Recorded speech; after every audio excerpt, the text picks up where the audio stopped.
Your entire life, your future, and every version of who you have ever been, they all reside within the space of your own mind. Look around you. The world you interact with is a result, a shadow cast by something far more fundamental. Your job, your relationships, your struggles, they are the final draft.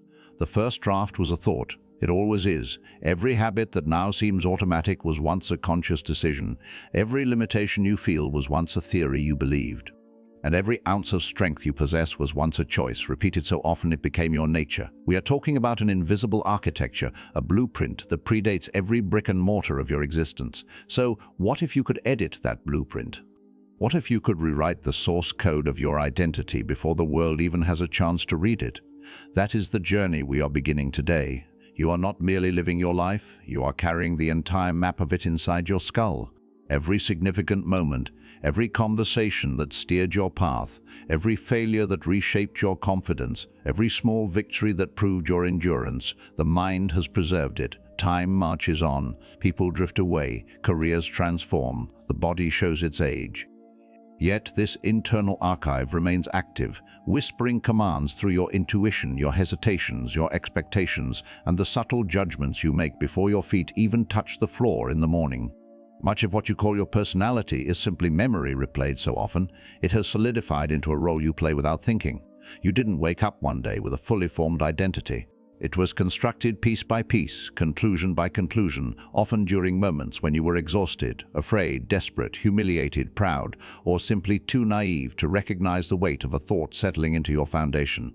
An offhand remark might have lasted a few seconds, but the belief it spawned could have dominated your thinking for decades. A word of encouragement might still provide a spark of nerve when you walk into an uncertain room. A moment of betrayal might still tighten your defenses before trust has even had a chance to present itself. The event is over. The event has been over for a long time. What remains is the interpretation. Epictetus taught this centuries ago. We are disturbed not by events, but by the views we take of them. The mind can perpetuate suffering from a judgment long after the source of that judgment has vanished from the physical world. This is why the past is not a period at the end of a sentence. It is a force that lives inside you, especially when an old fear dictates your reply. It appears when a former failure lowers your expectations, or when a past achievement reminds you that you have endured worse. The calendar says the experience is in the rear-view mirror. But the mind may still be trapped in that moment, reliving it again and again. A person can move to a new city, build a new city, and still be mentally enslaved by a ghost from another decade. Consider this: a memory is rarely passive. When it directs behavior, it ceases to be a mere recollection and becomes an active commander. The Stoic learns to watch these commands closely, to treat them as objects of study. Anger arrives as an impression, fear arrives as an impression, jealousy arrives as an impression. They all seek to seize control immediately. The mind yells, "This is a threat, this is unjust, this proves you are inadequate. You will fail again." The initial impulse may be automatic, a biological reflex. But the decision to accept that impression, to give it your signature, that decision belongs to you. Epictetus advised his students to cultivate a pause, a critical moment of hesitation before offering their assent. A single thought becomes powerful when the mind signs its name beneath it. That brief pause, sometimes less than a second, has the power to redirect the trajectory of an entire life. A thought repeated in the quiet of your own head soon begins to feel like irrefutable proof. Say something to yourself often enough, and it starts to carry the weight of fact, even if it began as pure fear, shame, or the carelessly spoken opinion of someone else. I am past my prime. I ruin things. I have no willpower. People like me don't get opportunities. These declarations gain their oppressive authority through rehearsal. They are practiced until the mind no longer questions their origin. The Stoic practice interrupts this process with one direct and merciless act of reason, a single question that asks whether the belief is true, whether it serves a useful purpose, and whether it deserves your continued loyalty. The mind is a living archive, and Marcus Aurelius understood this with remarkable clarity. In the opening of his Meditations, he does not rush to grand theories. He remembers. He recalls his grandfather, his parents, his teachers, his friends, and the mentors who shaped his character. From one, he learned patience. From another, humility. From a teacher, he learned self-restraint and how to make careful judgments. Their bodies were gone, but their influence remained alive in the mind that honored them. Marcus shows us that no one is built in isolation. Every strong principle has a history. Every useful habit was forged in the crucible of a past example. A teacher may have shown you discipline not through a lecture, but through their simple, unwavering presence. A parent may have demonstrated endurance just by continuing when life was heavy. A friend may have taught you loyalty through a single act that you still carry with you. Their examples are stored inside you, awaiting a moment when your own strength begins to falter. This is memory character, and it is one of the most powerful tools at your disposal. But not all voices in that archive are benevolent. Some entered through the doors of criticism, neglect, ridicule, disappointment, or control. A person may still be obeying a tyrant who left the room decades ago.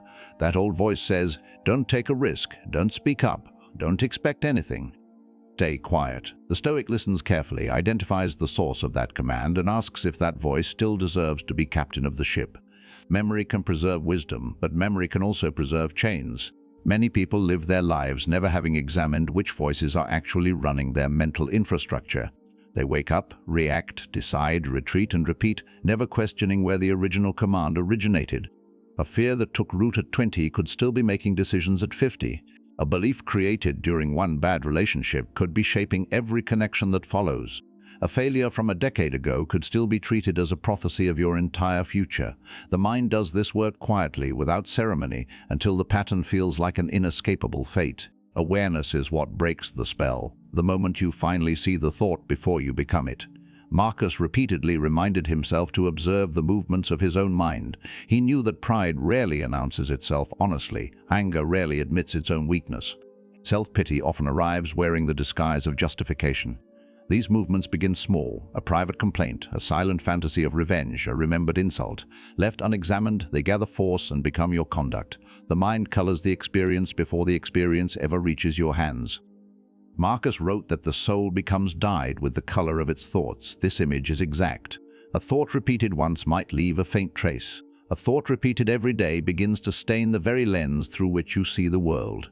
Soon you perceive every delay as disrespect, every disagreement as rejection, every challenge as proof of your own inadequacy.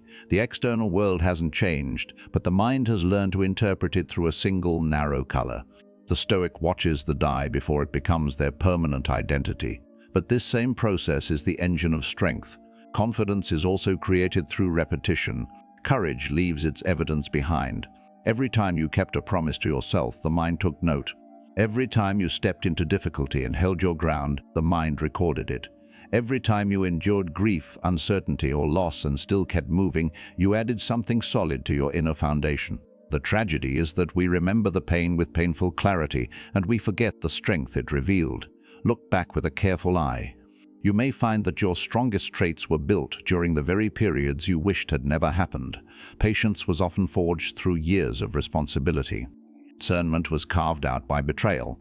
Courage grew from facing the same fear repeatedly. Restraint was born from consequences that taught you the price of impulse. The Stoic does not romanticize suffering, but the Stoic refuses to waste its lesson.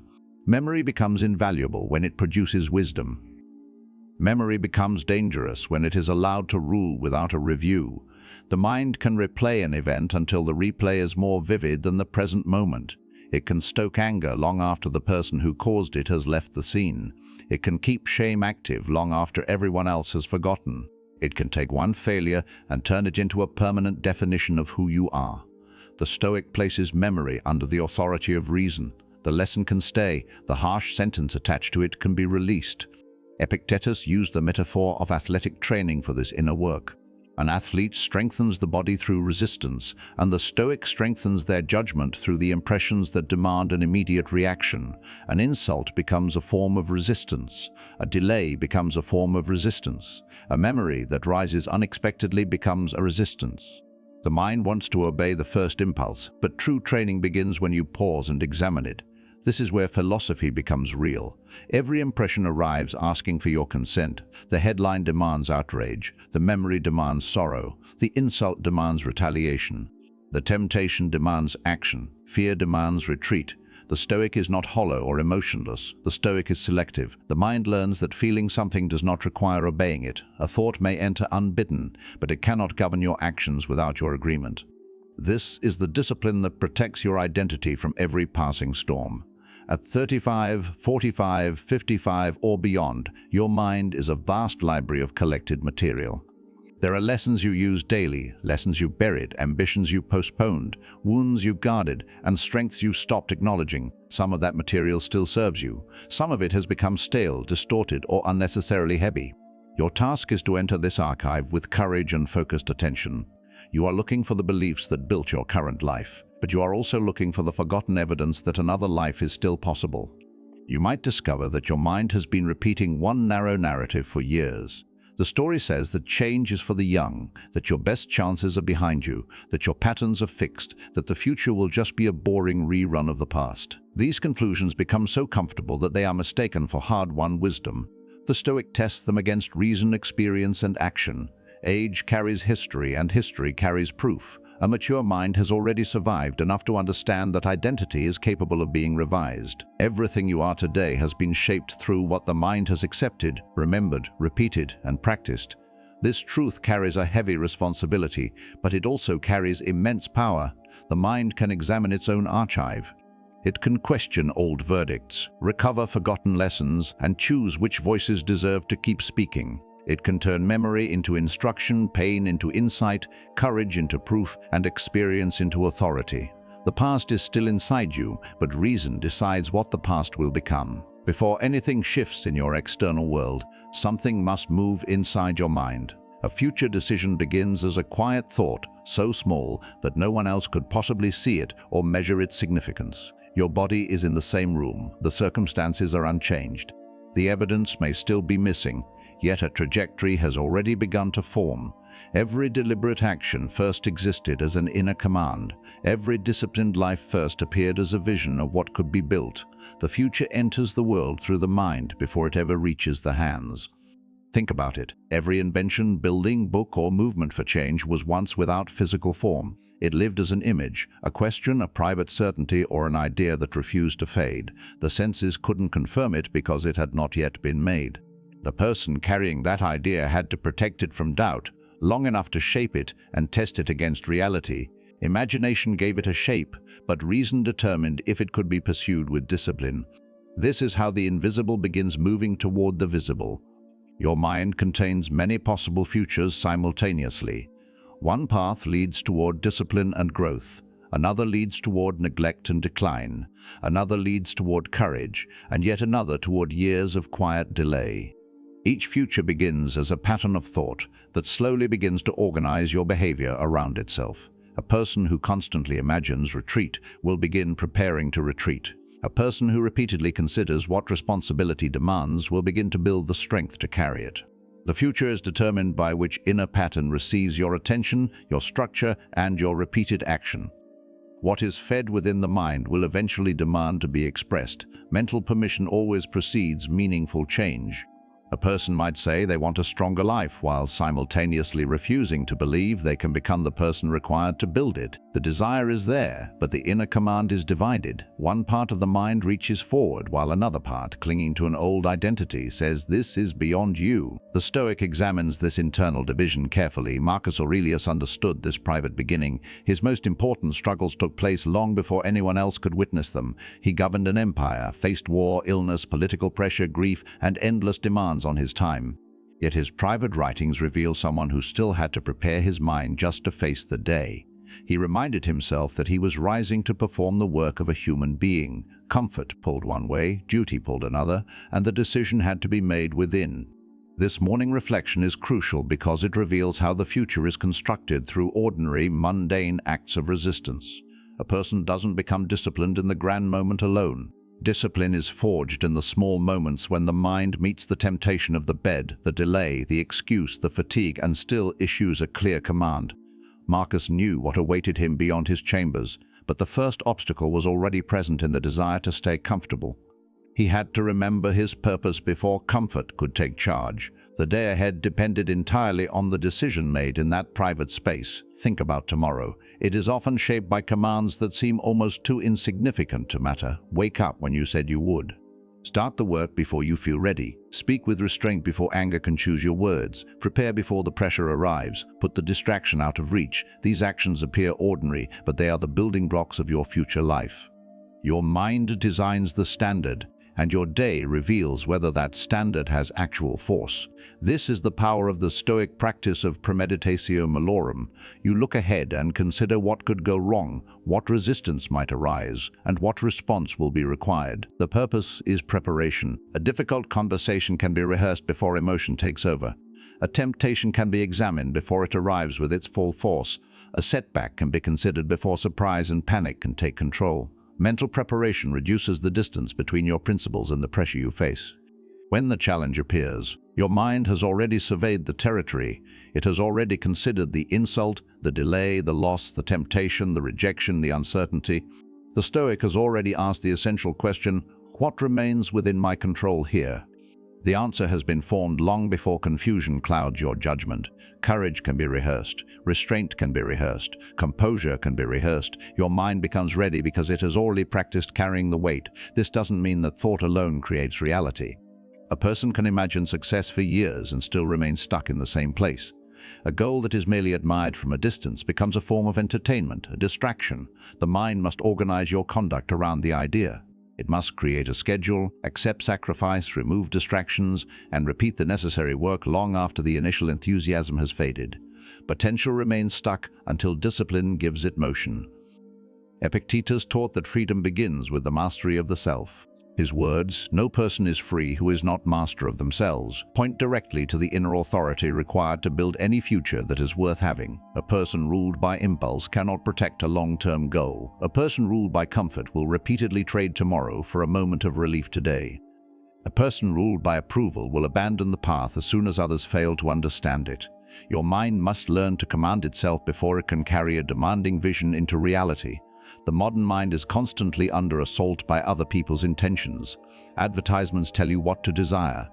Algorithms tell you what to pay attention to. Outrage tells you what to fear. Endless commentary tells you what to think about next. Your attention is pulled in 100 directions before you can form a single clear purpose of your own. The mind can become incredibly crowded while producing absolutely nothing. It can store thousands of scattered ideas and remain unable to organize even one into action. Information without direction is just another layer of delay. A person might watch hours of advice about discipline and feel temporarily changed. They might save the video, write down the quote, buy the book, and imagine the better life with perfect clarity. The feeling can be intense and still produce zero results. Inspiration creates emotional movement, but structure creates actual movement. The mind must convert the idea into a command that can be followed today. Otherwise, the idea becomes just another object stored in a crowded, dusty room.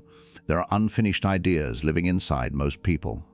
A book that was never written, a skill that was never developed, a decision that was postponed until the right moment, a standard that was clearly understood and then set aside when life became difficult. These ideas don't always disappear. They remain within the mind, returning during quiet moments as reminders of what still seeks expression. What is inside you has been waiting long enough. Now is the time to act. Viktor Frankl carried such an unfinished responsibility under conditions of extreme suffering. Before his imprisonment in the Nazi concentration camps, he had developed years of work in a manuscript that was taken from him.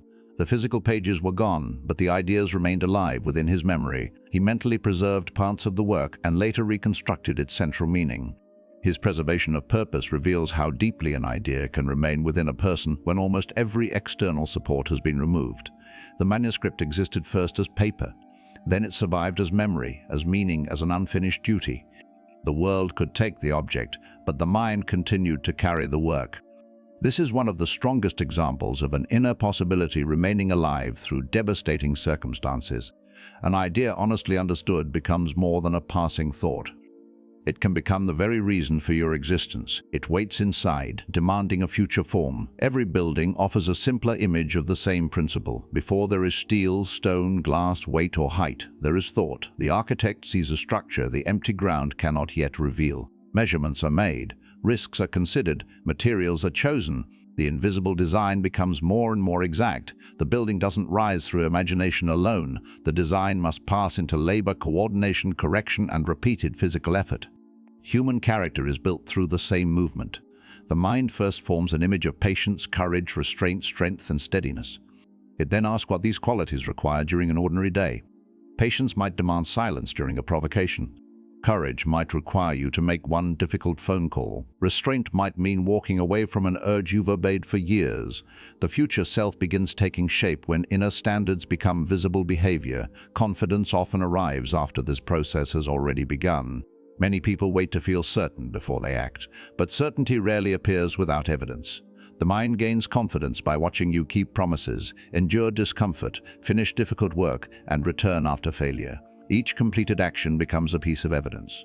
Each piece strengthens the identity that can carry the next demand. Confidence grows because the mind has seen itself act. The future becomes clearer when your mind stops asking only what it wants and begins asking what the desired life will require, what must be removed, what must be repeated, what comfort must be surrendered, what responsibility must be accepted before recognition arrives.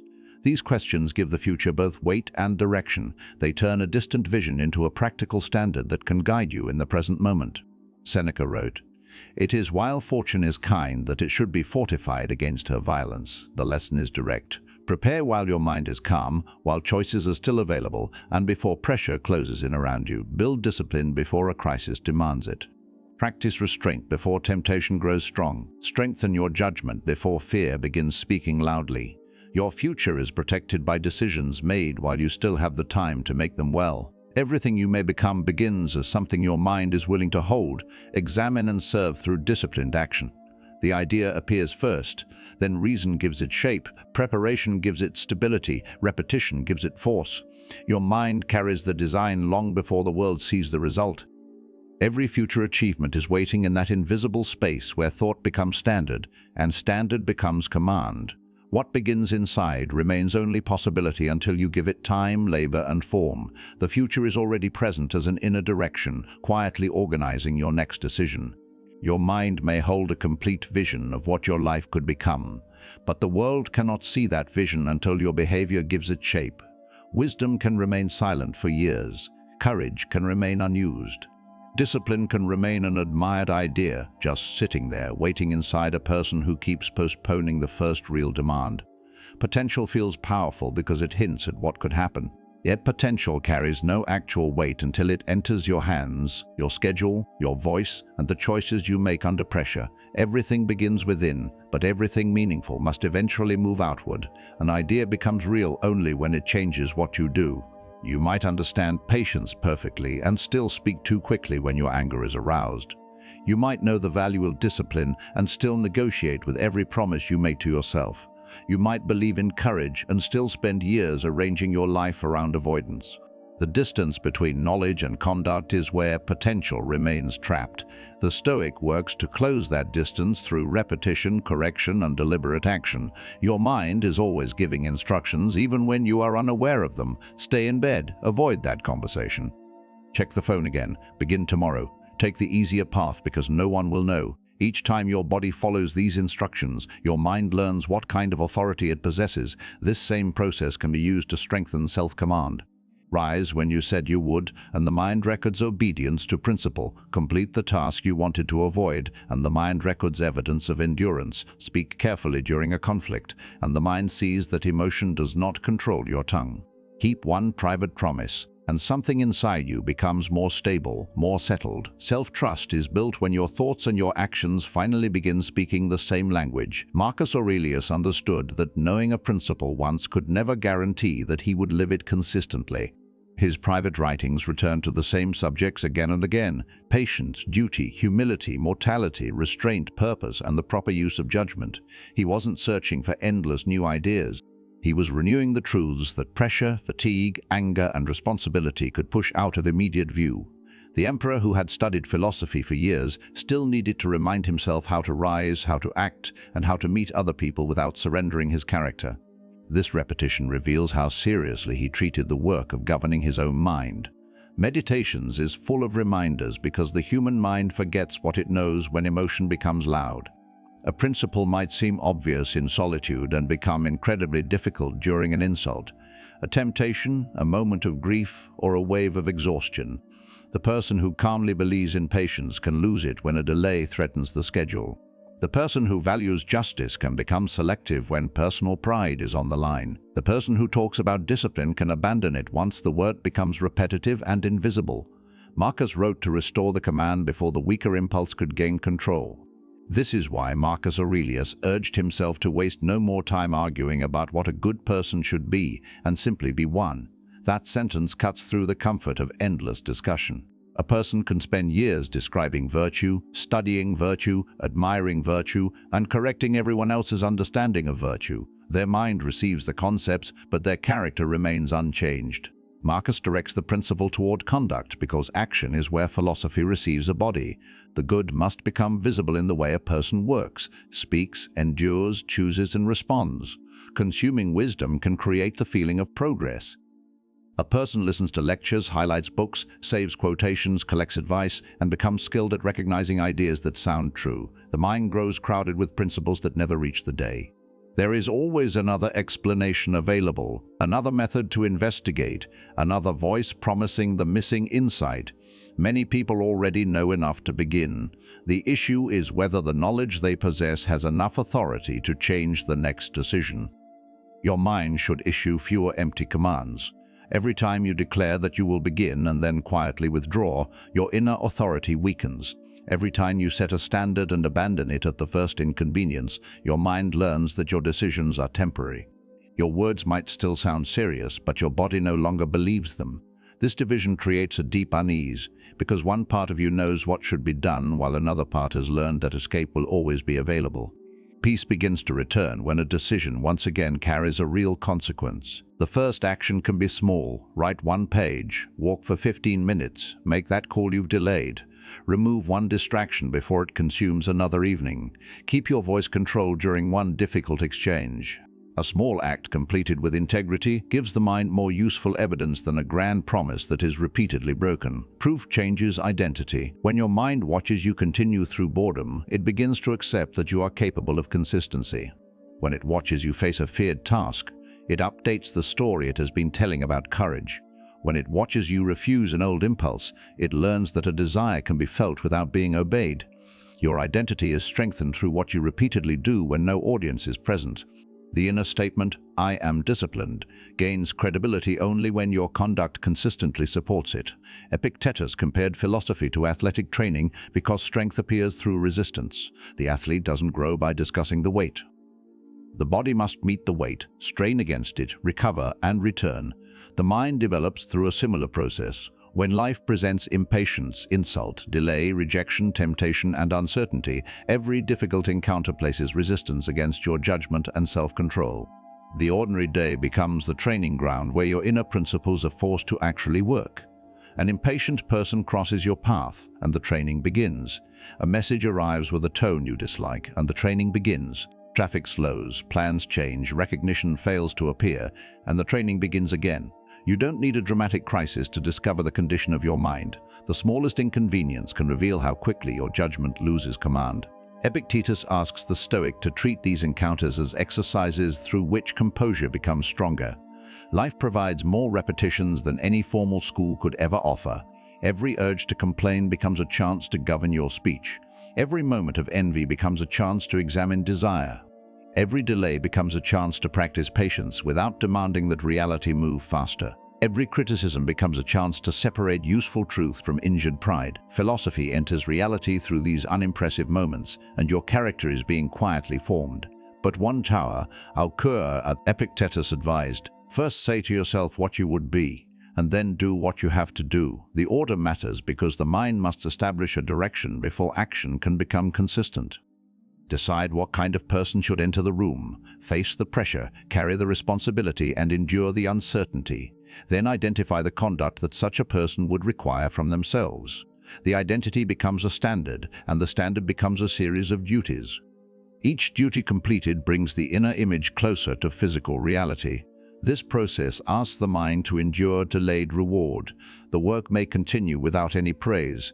The habit may feel dull after the first excitement disappears. The effort may remain invisible while others seem to advance more quickly. A person can begin doubting the value of a practice simply because the result hasn't arrived on schedule. The Stoic continues because worthy conduct does not depend upon immediate applause. Great outcomes are often built through repetitions that seem too ordinary to even mention. The page written before breakfast, the restrained response, the hour protected from distraction, the promise kept after a difficult day, the return to work after a disappointment. These actions rarely appear dramatic. They accumulate beneath the surface. Your mind sees each repetition and slowly becomes more stable in its command.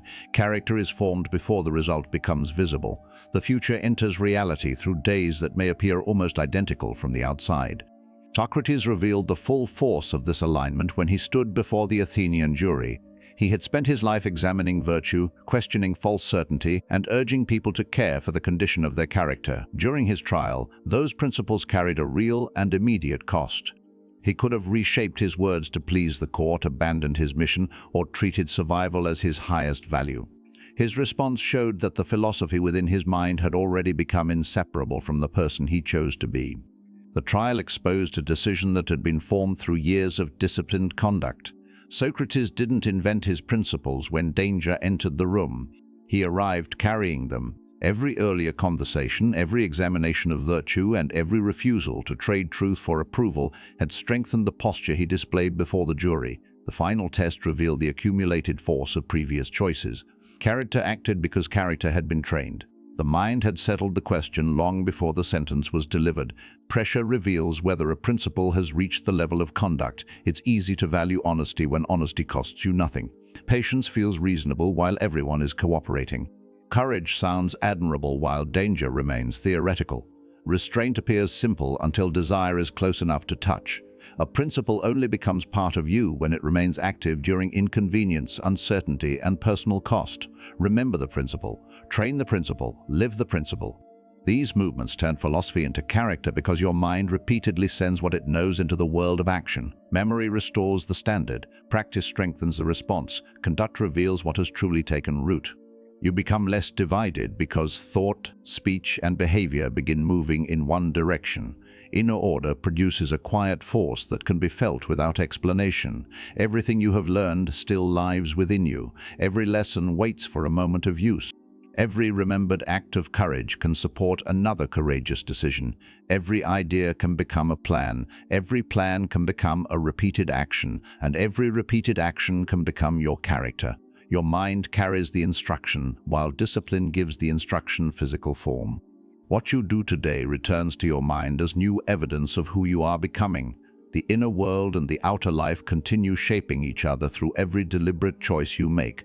The command center is inside you. It has always been inside you. The waiting is over. It is time to bring what you have discovered within out into the light of day. If this message resonated with you, please like this video and subscribe to Mindshift Philosophy for more content on Stoicism, self-mastery, and personal growth. Thank you for watching.